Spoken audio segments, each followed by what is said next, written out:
Oke, selamat datang di materi kuliah analisis isolasi pigmen dan senyawa aktif. Pada pertemuan pagi ini kita akan sama-sama belajar tentang bagaimana cara memisahkan antara komponen karotenoid dan flavonoid.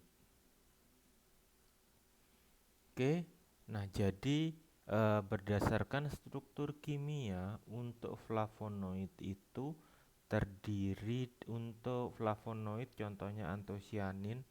Pigmen antosianin itu terdiri dari 2-fenilbenzopirulidium dan juga ada yang memiliki eh, cincin. Di sini ada ikatan glukosida. Tetapi untuk senyawa karotenoid itu secara umum merupakan gugus dari terpen. Terpenoid salah satu turunan terpenoid. Kalau misalkan satu cincinnya kita namakan gugus isopren.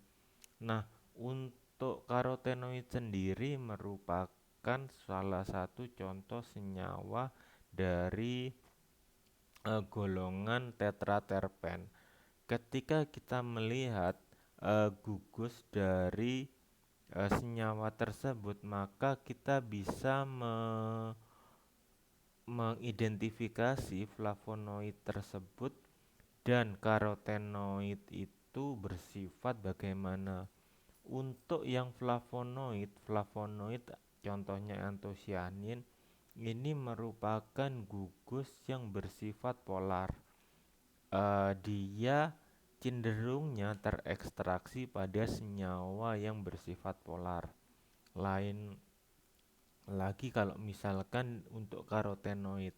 Untuk karotenoid ini adalah senyawa yang dia larut pada pelarut nonpolar. Biasanya digunakan pelarut seperti kloroform atau heksan untuk mengekstraksi karotenoid. Tetapi kita bisa mengekstraksi campuran dari karotenoid dan flavonoid dengan metode ekstraksi biasa. Nah, bagaimana untuk metode ekstraksinya? Ini adalah berdasarkan kalau misalkan kita mau mengekstraksi dari karotenoid. Nah, untuk karotenoid sendiri berdasarkan jurnal ini dia berperan pada kesehatan terutama untuk mencegah untuk preventif dari suatu penyakit seperti kanker, terus degradasi suatu jaringan dan juga katarak. Untuk mengisolasi dari karotenoid itu ada berbagai macam contoh. Antara lain kalau misalkan kita ekstraksinya secara kimia, yang diekstraksi adalah tomat, terus setelah itu wortel dan uh, jagung putih yang karotennya itu kandungannya ada leukopen, karoten dan lutein, di mana itu diekstraksinya dengan larutan etil laktat. Nah, kekurangannya dari metode ini ada kelebihan dari metode ini menggunakan pelarut yang dia bersifat eh, ramah lingkungan, tetapi ya harganya cukup mahal. Yang metode kedua, kita di sini untuk mengekstraksi karotenoid dari jagung. Karoten yang diambil adalah lutein dengan menggunakan etanol. Nah, untuk dari konsentrasi dari etanol tersebut, keunggulannya kita bisa memperoleh konsentrasi yang tinggi kurang lebih 90% dari solvent tersebut. Lalu ada juga yang kita mengambil karotenoid dari buangan shrimp. Shrimp itu udang. Nah, di sana mengandung astaxanthin. Nah, di sini ada yang menggunakan pelarut minyak dengan air dengan rasio 2:1, minyak minyak minyak minyak sayur dengan perbandingan 2:1 dengan temperatur 70 derajat Celcius selama kurang lebih 2 jam. Nah, untuk keunggulan dari metode ini, karoten yang didapatkan itu memberikan hasil yang cukup tinggi untuk hasil ekstraksinya. Tetapi untuk kekurangannya hanya bisa digunakan untuk residu dari sisa eh, produk yang dari laut. Lalu ini kalau secara kimia, lalu ada metode yang menggunakan metode fisika kimia, yaitu contohnya sampelnya itu adalah tomat. Ini tomat yang diproduksi adalah hasil dari sisa dari tomat tersebut. Yang diambil adalah leukopen dan karoten. Caranya adalah dengan menggunakan kondisinya di sini dengan menggunakan 300 bar tekanannya pada suhu 80 derajat Celcius. Kita gunakan 130 gram dari ekstraksinya kita menggunakan CO2 untuk per gram dan untuk per gram sampel. Nah, untuk kelebihannya adalah menggunakan pelarut yang dia ramah lingkungan, tetapi kekurangannya memerlukan kos atau biaya yang cukup tinggi serta infrastruktur yang cukup memadai. Lalu setelah itu ada juga yang menggunakan metode sama dengan yang atasnya, tetapi sampel yang digunakan adalah wortel. Yang diambil adalah beta karotinnya. Untuk kondisi wortel di sini digunakan tekanan 120 sampai 327 bar pada suhu 40 sampai 50 derajat Celcius. Nah, di sini menggunakan ekstraksi dengan menggunakan CO2 atau kita kenal dengan metode supercritical. Nah, untuk kelebihannya sama seperti yang tadi, metode ini dia non-toxic solventnya, tetapi kekurangannya harganya cukup mahal dan juga infrastruktur yang diperlukan juga sangat mahal. Lalu setelah untuk mengekstraksinya secara kimia atau kimia fisika, kita juga bisa mengekstraksinya secara biologis. Nah, contohnya ada di marigold flower.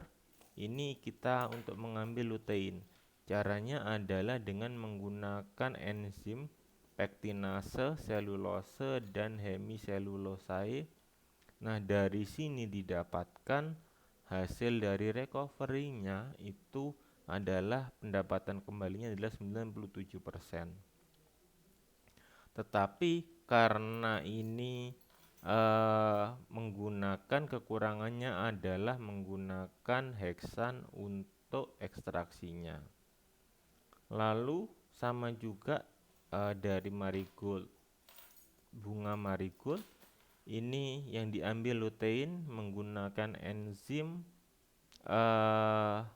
yang diproduksi oleh Flavobacterium Acinetobacter, Anitratus, dan Rhizopus nigricans. Nah, dari hasil enzim ini hasilnya dengan kita meningkatkan dengan memberikan enzim tersebut dapat meningkatkan dari mendapatkan dari xanthofil. Nah, nantinya untuk kekurangannya adalah menggunakan pelarut heksan untuk ekstraksi. Untuk jurnalnya kalian bisa lihat di referensi yang di samping ini. Untuk jurnal ini diperoleh dari judulnya Carotenoid Extraction and Quantification. Lalu bagaimana kalau misalkan ada senyawa kombinasi antara karotenoid dan flavonoid itu jadi satu.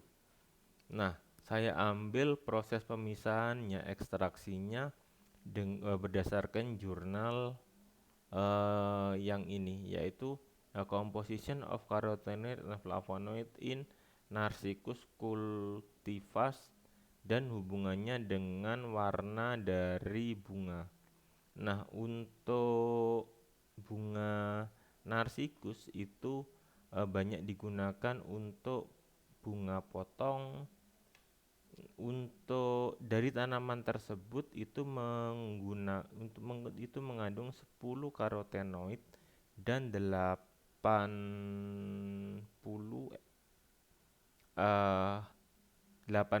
flavonoid.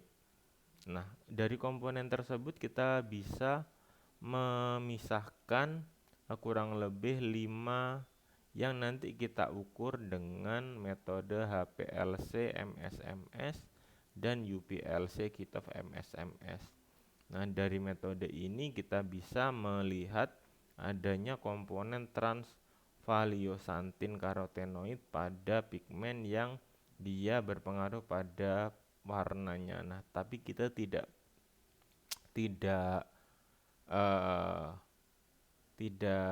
berkonsentrasi di warnanya, tapi kita berkonsentrasi di pemisahannya. Nah, ini adalah bunga flower narcissus, ada berbagai macam warnanya. Lalu setelah itu bagaimana kalau misalkan dalam cairan tersebut kita mau mengambil salah satu bagiannya. Nah, ini untuk mengambil karotenoidnya. Untuk karotenoidnya sampel yang sudah dibekukan lalu dibuat serbuk dengan menggunakan nitrogen cair kurang lebih 0,5 gram dari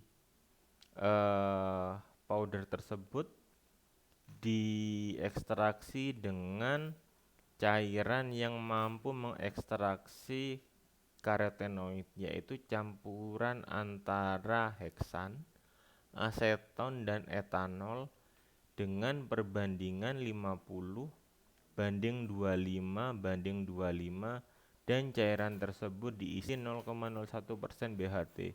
Fungsi penambahan BHT di sini adalah agar senyawa tersebut tidak teroksidasi oleh senyawa yang lain. Lalu kita ultrasonik dengan menggunakan ultrasonic cleaner selama 30 menit pada temperatur ruangan. Lalu setelah kita ultrasonik, kita centrifuge dengan kecepatan 4000 rpm selama 10 menit. Supernatan yang diambil kita lakukan hal yang sama 3 kali. Lalu hasil dari ekstraksi supernatannya kita cuci dengan 10 ml larutan NaCl. Bagian yang organik kita keringkan, dan bagian setelah kita keringkan lalu residunya kita larutkan dengan 2 ml MTBE. MTBE itu pelarut, lalu kita berikan 0,01% BHT dan kita saponifikasikan. Tujuan disaponifikasi di sini adalah untuk menghilangkan lemak yang masih terikat pada flavonoidnya. Lalu setelah selesai kita cuci lagi dengan air. Lalu bagian organiknya kita ambil, kita keringkan dulu. Setelah kita ambil, kita keringkan dengan natrium sulfat dan konsentrasinya setelah kering dilarutkan dengan 1 ml MTBE yang berisi 0,01% BHT. Lalu eh kita sentrifuge lagi pada RPM 120.000 selama 10 menit. Setelah itu baru kita bisa analisis dengan menggunakan metode yang sesuai. Ini untuk karotenoid. Nah, untuk karotenoid tahapannya cukup banyak, lain halnya dengan metode flavonoid. Untuk metode flavonoid itu caranya cukup dengan ekstraknya tadi, simplicianya yang sudah dalam bentuk beku, kita hancurkan dalam mortar dan stempel, lalu kita ekstraksi menggunakan 5 ml larutan, di mana larutannya adalah campuran antara metanol dan air 70/30, di mana kondisinya pada keadaan asam. Di sini digunakan HCl 0,1%. Hasilnya diekstraksi pada suhu 25 derajat selama 30 menit. Lalu lalu setelah itu, setelah disentrifugasi dengan kecepatan 4000 rpm selama 5 menit, hasil dari ekstraksinya kita ekstraksi lagi 2-3 kali, lalu hasil ekstraksinya kita sentrifuge lagi pada 120.000 rpm, dan selama 10 menit. Setelah itu kita kita analisis dengan metode yang cocok. Itu untuk mengambil apabila ada suatu senyawa yang bersamaan adanya. Lalu setelah itu di sini ada metode untuk ekstraksi flavonoid dan karotenoid pada Huanglongbing. Huanglongbing ini suatu sediaan simplicia, biasanya ada di Tiongkok. Untuk ini caranya adalah dengan menggunakan